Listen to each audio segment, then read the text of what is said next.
Nakaka-enjoy naman mamili dahil ang dami nakasale ngayon dito sa Second Street. Halos yung iba pong mga ante ay bagsak presyo. Ay hello, minasan, konnichiwa. Tara samahan nyo kami today's mini vlog. Alas 4 po ng hapon ay nagbiyahe kami papunta ng Matsumoto. Dahil day off po ngayon ng asawa ko kaya niyaya ko siya na mamasyal kami. Tapos tinanong nga po niya ako mga ante kung saan kami pupunta. Sabi ko nga sa kanya gusto kong pumunta at tumingin sa mga ukay-ukay. Yun lang nga at maganda po yung panahon ngayon. Mahigit 20 minutes nga po yung biyahe namin papunta po ng Matsumoto. Kaayos nga po tayo ng konti dahil minsan lang naman tayo nakakalabas. Nasa bahay lang po kasi ako minsan ay hindi po talaga ako nag-aayos. Lalo na kapag ganitong winter ay nakakatamad. Bale isang buwan na lang mahigit mga auntie malapit na pong mag-spring. Yan po ang favorite kong season dito sa Japan, spring at saka summer. Ayan, pagkatapos po ng ilang minutong biyahe ay nakarating na nga po tayo dito sa Second Street. Nakakatuwa dahil saktong-sakto nga po yung punta natin dito dahil ang dami nakasale. Tignan niyo po itong una kong nakikita nasa 300 yan lang po yung presyo. Sa peso ay nasa mahigit 100 pesos lang. 300 yan lang. Bago po ang lahat, outfit check muna si auntie. Sapatos ko medyo madumi na kailangan na atang labhan. Mama, nanti yasui. Yasui yo. Tapos dito naman po sa banda na to, ay dito po nakalagay yung mga camera nila, pati na rin po yung mga cellphone. Second hand nga po itong mga to, kaya napakamura lang. Ito nga po yung mga cellphone nila, iba't ibang klase, meron ding iPhone. Tapos dito naman po sa banda na to, ay dito po nakalagay yung mga tablet nila. Yan, puro mga Apple, mga auntie.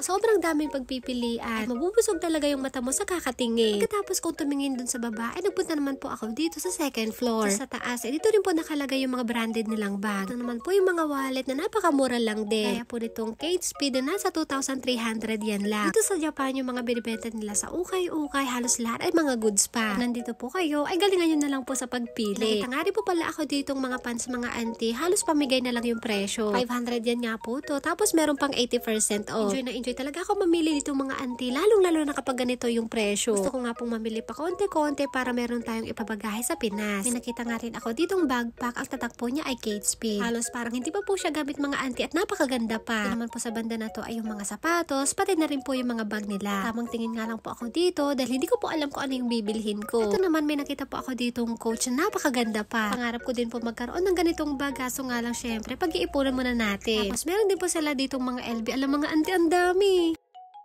Ang cute naman. Kaya nasa sama. Ayan guys. Ayan yung harap. Magandang bag po na nakadisplay, medyo mahal pero goods naman. Wala pa pong gas-gas at hindi pa nagamit. Hira nga lang po pala ako makapunta dito sa ukay-ukay dahil medyo may kalayuan po dun sa amin. Mga anti-Kate Spade. Nasasing lang siya. Ang ganda pa.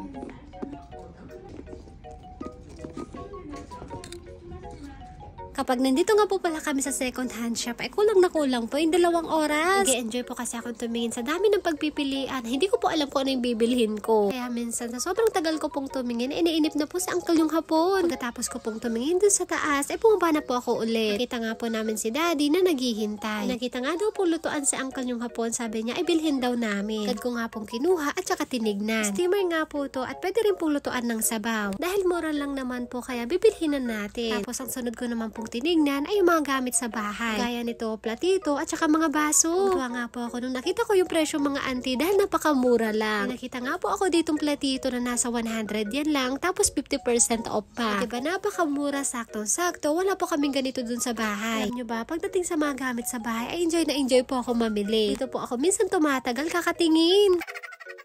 Alam niyo po mga auntie, simula po nung nagkaroon ako ng sariling pamilya ay nagiba na po yung gusto ko. San kapag nag-shopping po kami ay yung mga gamit sa bahay yung una-una kong tinitignan. Dahil napakamura, parang gusto ko rin tuloy bumili ng tasa. Yung mga tasa po kasi namin doon sa bahay ay medyo may kalumaan na at konti lang. Kaya eto, sinamahan din akong pumili ni Uncle yung hapon. Sobrang nakaka-enjoy talagang mamili, kaso nga lang wala na po kaming oras. Ayoko pa sanang umuwi, kaso nga lang po si Uncle yung hapon ay nagiya na. Kaya pagkatapos naming mamili ay nagpunta na po kami dito sa counter para magbayad. So ito nga po lahat yung mga binili namin, karamihan ay mga gamit sa bahay. Din po ako nabili para sa sarili ko, tapos yung iba naman ay papadala po sa Pinas. May balak po kasi ako magpadala sa Pinas, kaya kahit pa konti-konti po ay nag-iipon ako. So ito na nga po, pagkatapos ko nga pala magbayad dun sa counter ay isa-isa ko na pong binalot yung mga pinamili namin. Fast forward nga po tayo mga auntie, pagkatapos namin dun sa ukay-ukay ay diretso naman po kami dito sa supermarket. Bili daw po kasi si Uncle yung hapon ng paa ng baboy. Dito nga po kami bumibili, tapos meron ding paa ng manok. Gusto ko sanang bumili nito ito. Kaso nga lang po si Uncle yung hapon ay hindi kumakain yan. Sanang i-adobo o kaya naman i-barbecue. Pagkatapos naming mamili ay nagpunta na po kami dito sa counter para magbayad. Fast forward na nga po tayo mga auntie. Pagkatapos namin magbayad ay nagbiyahe na po kami pa uwi. Pag-uwi namin ng bahay, agad ko na rin po niligpit ang mga pinamili namin. Tapos pinakita ko nga rin po pala sa biyanan kong babae yung pinamili naming baso at saka platito. Mantalang si Uncle yung hapon naman po ay bising-bising magluto. So ito nga po yung pinamili namin ng mga auntie. Merong platito, tasa, tapos hindi ko alam kung ano pong tawag dito. Si Uncle yung hapon nga po yung pumili parang shot glass. Ito naman pong paa ng baboy na binili namin kanina ay pinapalambot na po ni Uncle yung hapon. Tapos maglalagay po ako dun ng luya para hindi po malansa. Naman pong binan kong lalaki ay nagyang uminom ng wine. Bago nga po pala namin yan ginamit ay hinugasan ko muna. Bago namin inumin syempre kampay muna. Kaming apat nga lang po yung nagkampay dahil si Uncle yung hapon naman po ay bising-bising maligo.